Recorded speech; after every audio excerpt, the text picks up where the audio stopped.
اللہ پاک ارشاد فرماتا ہے نون والقلم وما یسطرون، ارشاد فرمایا قسم ہے قلم کی اور جو کچھ قلم لکھے اس کی قسم۔ پتہ کیا چل رہا ہے؟ قرآن مجید میں آپ دیکھیں گے حضور پاک علیہ السلام پر جو ہی وحی کا نزول شروع ہوا، پہلی ہی وحی میں اللہ پاک نے پڑھنے کا ذکر فرمایا۔ اب یہ دوسری تیسری وحی ہوگی، اس میں اللہ پاک نے قلم کی قسم اٹھائی، قلم اور قلم جو کچھ لکھے اس کی قسم، یہ اللہ پاک ارشاد فرما رہا ہے۔ پتہ کیا چلا؟ اسلام میں پڑھنے لکھنے کی بڑی اہمیت ہے، پڑھنے لکھنے کو اسلام نے بہت اہمیت دی ہے۔ اسلام چاہتا ہے کہ مسلمان پڑھے لکھے ترقی کرے، اسی لیے پہلی وحی میں آپ دیکھیں گے اقرا بسم ربک الذی خلق خلق الانسان من علق، پھر ارشاد فرمایا اقرا۔ پہلی وحی میں 5 آیتوں میں اللہ پاک نے 2 مرتبہ ارشاد فرمایا پڑھو پڑھو پڑھو۔ کیوں؟ ساری ترقیاں انسان کے علم سے وابستہ ہوتی ہیں۔ اللہ تعالیٰ چاہتا ہے کہ بندے پڑھیں، اور اس آیت میں اللہ پاک نے قسم اٹھائی، کس کی؟ پین کی۔ آپ دیکھ رہے ہیں پین، اس کی قسم اللہ پاک ارشاد فرما رہا ہے۔ کیا ویلیو ہوگی اس کی آپ اندازہ لگائیں۔ پینوں سے ہم نے تعلق ہی توڑ دیا ہے، پڑھنا لکھنا ہی نہیں جانتے۔ ہم چاہتے ہیں کہ یوں ہی ترقی ہو جائے، ایسا نہیں ہو سکتا۔ دنیا میں ترقی کا دار و مدار، پچھلے درس میں بھی میں نے آپ کی خدمت میں عرض کیا تھا، آج بھی آپ کی خدمت میں عرض کر رہا ہوں، دنیا میں ترقی کا دار و مدار علم سے بہت گہرا ہے۔ جو قوم ترقی حاصل کرنا چاہتی ہے اسے چاہیے کہ وہ علم حاصل کرے۔ آپ نے، ہم نے 1-2 سال نہیں، تقریباً 1000 سال تک پوری دنیا کو اپنے علم کے گھیرے میں دبا رکھا تھا۔ سائنس آپ نے بنائی، جغرافیہ آپ نے بنایا، میتھس کے موجد آپ بنتے ہیں، دنیا کے سارے علوم آپ کے ذریعے دنیا تک پہنچے۔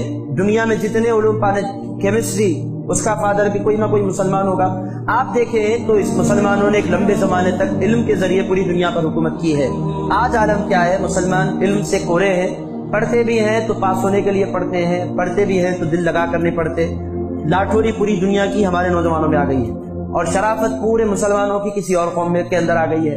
آپ جائیں کبھی پڑھنے کے مقامات پر، لائبریریز جائیں، آپ کو بڑی مشکل سے 1 آدھ مسلمان بچہ نظر آئے گا، باقی کے پورے غیر مسلم نظر آئیں گے۔ صبح سے شام تک پڑھتے پڑھتے بیٹھتے ہیں۔ کیوں؟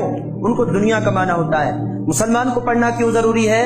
مسلمان کو پڑھنا اس بات سے ضروری ہے کہ اس کی دنیا بھی بنتی ہے، وہ ترقی کرتا ہے تو اس کا مذہب بھی ترقی کرتا ہے۔ وہ پوری دنیا پر، آپ جانتے ہیں مسلمانوں کی مجبوری کا عالم کیا ہے۔ یہ باتیں میں کیوں عرض کر رہا ہوں؟ اس واسطے کہ اللہ نے قلم کی قسم کھائی ہے۔ نوجوان یہاں بڑی تعداد میں جمع، اس بات سے عرض کر رہا ہوں، پڑھنا نہیں چاہتے، ڈگری حاصل کرنا نہیں چاہتے۔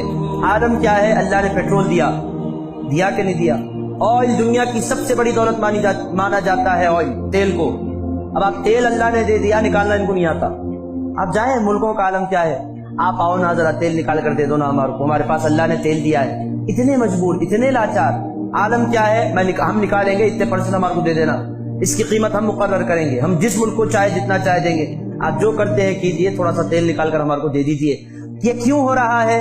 اس واسطے کہ ہم پڑھنے لکھنے میں پیچھے ہو گئے ہیں۔ اللہ پاک نے قلم کی قسم ارشاد فرمائی، بتلانا اللہ تعالیٰ چاہ رہا ہے کہ مسلمانوں اپنا تعلق قلم سے جوڑو۔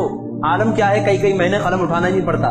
بہت تھوڑے ایسے لوگ ہوتے ہیں جن کو قلم سے کچھ لکھنا، ایک خرابی قلم کی بھی مجبوری نہیں ہے، قلم سے تعلق ٹوٹنے کی ایک بہت بڑی وجہ سیل فون بھی ہے، کمپیوٹر بھی ہے۔ آج کل بہت سے کام اب قلم لے کر کون لکھے گا، کون ٹائپنگ کر رہے ہیں۔ آپ ای میل کے دور میں اگر آپ قلم سے لیٹر لکھ کر بھیجو، اگر کوئی بولے تو لوگ بولیں گے دیوانے پن کی بات ہے، مگر عرض یہ کرنا ہے کہ قلم کی اپنی ویلیو ہے۔